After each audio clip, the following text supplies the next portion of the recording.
Hello friend, octopus classes में आपका स्वागत है।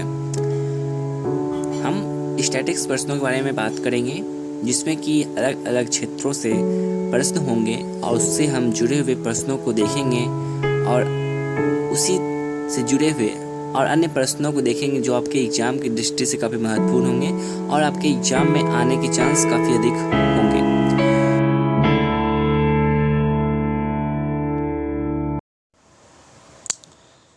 तो ये सारे प्रश्न एग्ज़ाम की दृष्टि से काफ़ी महत्वपूर्ण है, आप ध्यान से देखना।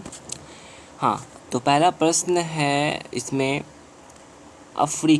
अफ्रीका की मूलभूत जनजाति पिग्मी कांगो नदी घाटी में पाई जाती है।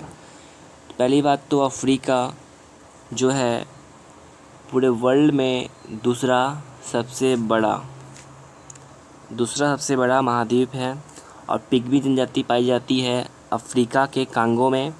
ये कांगो नदी घाटी है और कांगो से जुड़ा हुआ 2-3 बातें और आप जान लो कि कांगो नदी को हम जायरे नदी भी कहते हैं, जो कि सबसे इम्पोर्टेंट एग्ज़ाम में बार बार पूछा जाता है ये क्वेश्चन। भूमध्य रेखाओं को, यह जो है कांगो नदी भूमध्य रेखा को 2 बार काटती है। तो 2-2 का कॉम्बिनेशन अच्छा है। 2 से आप याद सकते हैं कि यह भूमध्य रेखा को 2 बार काटती है और यह जो है अफ्रीका दूसरी सबसे बड़ी महाद्वीप है। पहला एशिया, दूसरा अफ्रीका। ठीक है, नेक्स्ट कनाडा जो है मुलायम लकड़ी एवं लुगदी के लिए विश्व में सबसे बड़ा उत्पादक एवं निर्यातक है। बिल्कुल सही है। कनाडा की राजधानी ओटावा है और मुद्रा जो चलती है वहाँ पर करेंसी वह डॉलर चलती है। तो लकड़ी और लुगदी का विश्व में सबसे बड़ा उत्पादक और निर्यातक कौन है? तो कनाडा है। नेक्स्ट, शुष्क भूमि के लिए सर्वाधिक उचित फसल जो होगा वह होगा मूंगफली। मूंगफली कैसी फसल है? तो यह जो है खरीफ फसल है और खरीफ फसल को जो बोने का समय होता है वो जून जुलाई होता है और काटने का जो समय होता है वो अक्टूबर में कटती है। तो मूंगफली जो हो जाएगी एक तिलहन फसल है और खरीफ फसल है, जो कि जून जुलाई के महीने में जितनी भी खरीफ फसल है उसे बोई जाती है और अक्टूबर में काटी जाती है। नेक्स्ट, पृथ्वी परिभ्रमण करती हुई प्रति मिनट करीब 28 किलोमीटर दूरी तय करती है। परिभ्रमण के मतलब क्या होता है? अगर पृथ्वी लेफ़्ट से राइट मतलब कि पश्चिम से पूर्व की ओर घूम रही है अपने अक्ष पे, तो इसे ही कहते हैं परिभ्रमण। ठीक है, इससे क्या इफ़ेक्ट पड़ता है? पृथ्वी के परिभ्रमण से यह प्रभाव पड़ता है कि दिन और रात जो होती है वह परिभ्रमण के ही कारण होती है और इस परिभ्रमण में पृथ्वी जो है 1 मिनट में करीब 28 किलोमीटर दूरी तय कर लेती है। ठीक है, और एक चक्कर लगाने में पृथ्वी को समय कितना लगता है? तो 23 आवर 56 मिनट और 4 सेकंड लगभग। ये 4 सेकंड भी आप देख सकते हो, 4.06 सेकंड होता है। ठीक है, ऐसे टोटल आदमी कहते हैं 24 घंटे में पृथ्वी चक्कर लगाती है, तो यह गलत है। 24 घंटे नहीं, 23 घंटे 56 मिनट और 4.06 सेकंड में पृथ्वी एक चक्कर लगाती है। इसी टाइम डिफरेंस, थोड़ा टाइम डिफरेंस के कारण ही प्रत्येक 4 वर्ष में एक लीप वर्ष आता है, जिसमें कि फरवरी 28 की जगह 29 की होती है। ठीक, नेक्स्ट, विश्व की सबसे ऊंची चोटी नवीन मोरदार पर्वत में पाई जाती है। ठीक है, आप बताओ विश्व की सबसे ऊंची चोटी कौन सा है, कहाँ है? तो ये जो है माउंट एवरेस्ट है। यह कहाँ पे है? नेपाल में है। नवीन मोरदार पर्वत, जिसको कि हम पर्वत भी कहते हैं, बलित पर्वत भी कहते हैं, जो कि जिसे नया पर्वत भी कहते हैं। नया पर्वत कौन? तो आप जानते हो कि यह जो है हिमालय जो है वो एक नया पर्वत का एग्जाम्पल है।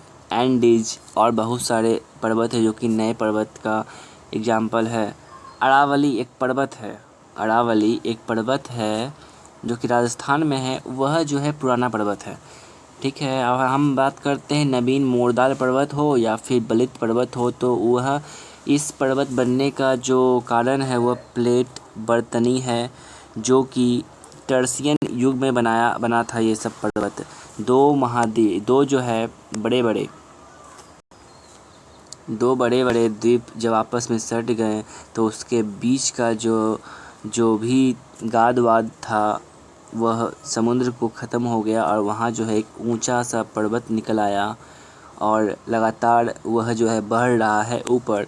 और भारत में या फिर वह जो आप बात कर सकते हैं नेपाल हो या फिर नेपाल हो या भारत हो या फिर हिमालय के पास अगर कोई भी देश है, अगर वहाँ कोई भूकंप आता है तो इसका कारण भी जो है यह नवीन मोरदार पर्वत है, जो कि अभी भी एक्सटेंड हो रहा है, ऊपर उठ रहा है। नीचे पर्वत में नीचे जो है वह प्लेट आपस में सटते जा रही है, जिसके कारण जो है भूकंप आती है।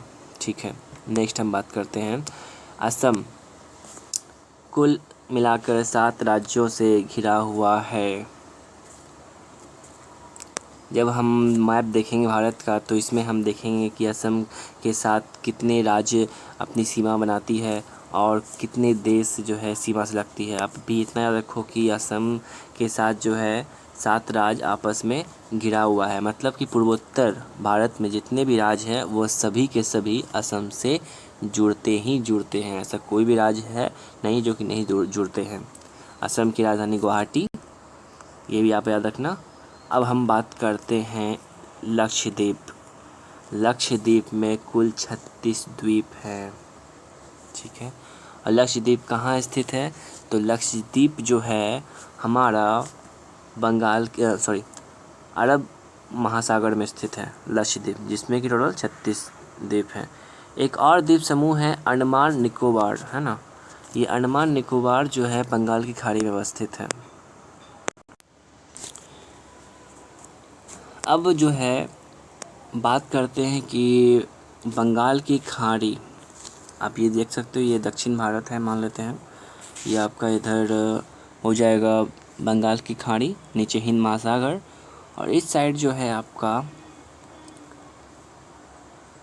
अरब महासागर।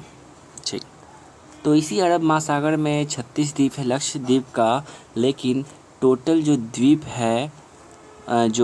है आपका अरब सागर में वह टोटल है 43। अरब सागर में टोटल 43 द्वीप है और बंगाल की खाड़ी में टोटल 204 द्वीप है। इन दोनों द्वीप को जोड़ करके भारत के जो है कुल द्वीपों की संख्या 247 हो जाती है। ठीक है, अगर आपको सिर्फ लक्षद्वीप के बारे में पूछा जाए तो सिर्फ लक्षद्वीप के ये 36 द्वीप है। अगर आपको बंगाल की खाड़ी में पूछा जाए तो यह टोटल जो है द्वीप है 204 है, जो कि अंडमान निकोबार के द्वीप है। और अगर आपसे पूछा जाए कि अरब सागर में कितने द्वीप हैं तो इनकी संख्या आपको जो है 43 है।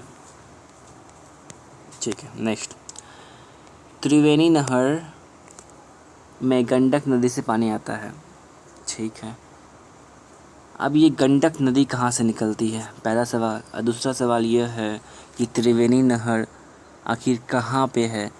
तो ये दोनों जो है बिहार से काफ़ी जुड़ा हुआ है, क्योंकि त्रिवेणी नहर बिहार के पश्चिमी चंपारण में स्थित है और गंडक नदी नेपाल से निकलती हुई भारत में प्रवेश करती है। नेक्स्ट प्रश्न देखते हैं। मैथन बेल पहाड़ी एवं तेलैया बांध बराकल नदी में बनाए गए हैं। यह जो तेलैया बांध हैं यह झारखंड के कोडरमा में स्थित है, जो कि बराकर नदी पे बनाया गया है। यह तलैया बांध और मैथनबेल पहाड़ी तो नहीं, लेकिन तलैया बांध झारखंड का महत्वपूर्ण बांधों में से एक है। नेक्स्ट,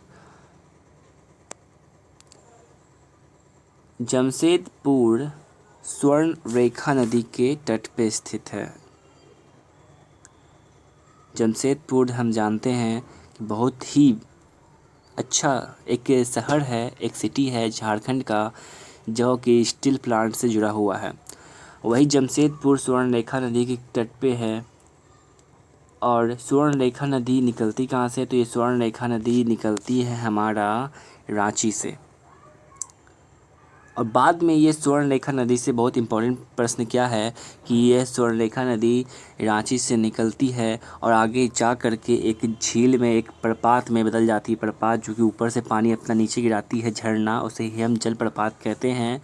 वह आगे चल के एक प्रपात में कन्वर्ट हो जाती है, बदल जाती है, और इस प्रपात को ही हम कहते हैं हुंडरू जलप्रपात। तो या तो बोलेगा हुंडरू जलप्रपात किस नदी पे है, तो ये स्वर्णरेखा नदी पे। और स्वर्णरेखा ही नदी आगे जा करके अपना हुंडरू जलप्रपात में बदल जाती है। ठीक है। नेक्स्ट, राज्य सरकार का कार्यकारी अध्यक्ष प्रमुख राज्यपाल होता है। हम सब जानते हैं जिस तरह से भारत का जो कार्यकारी अध्यक्ष या सेना प्रमुख होता है वह होता है राष्ट्रपति, उसी तरह से प्रत्येक राज्य है, उसका सरकार है, तो उस राज्य का जो प्रमुख होगा, अध्यक्ष होगा, वह राज्यपाल होगा। उस राज्य का टोटल काम, जो जितना भी काम है, वह राज्यपाल के ही नाम पे कार्यान्वयन होता है। ठीक है। एक बात और, ये राज्यपाल की नियुक्ति कौन करता है? तो राज्यपाल की नियुक्ति करेगा राष्ट्रपति, अनुच्छेद 155 के तहत। यहाँ मैं 2 अनुच्छेद लिख रहा हूँ। एक है आर्टिकल 153 और आर्टिकल 155। ये 2 आर्टिकल इम्पॉर्टेंट हैं राज्यपाल से जुड़ा हुआ। आर्टिकल 153 यह कहता है कि प्रत्येक राज्य का एक राज्यपाल होगा, और आर्टिकल 155 कहता है कि राष्ट्रपति जो है राज्यपाल का नियुक्ति करेगा। ठीक है। नेक्स्ट,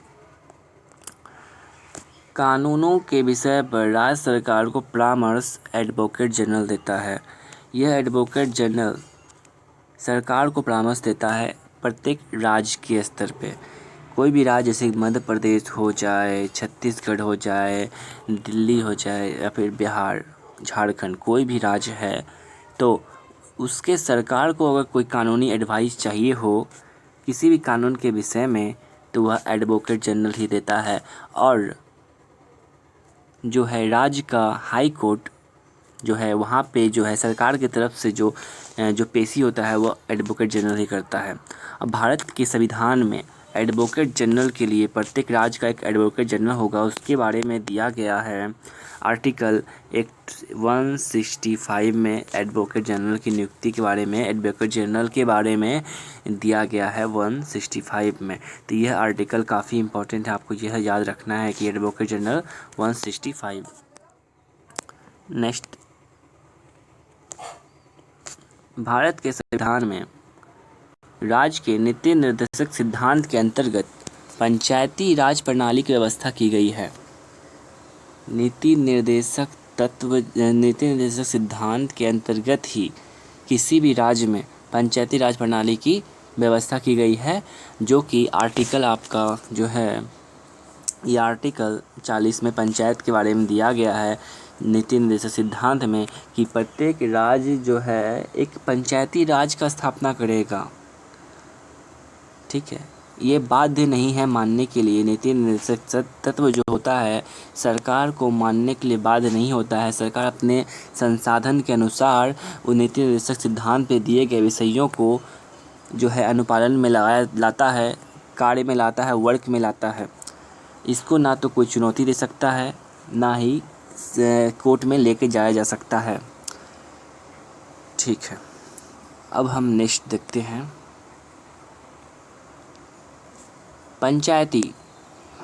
पंचायती राज के 3 स्तरीय प्रणाली में गांव, ग्राम पंचायत, पंचायत समिति तथा जिला परिषद होता है।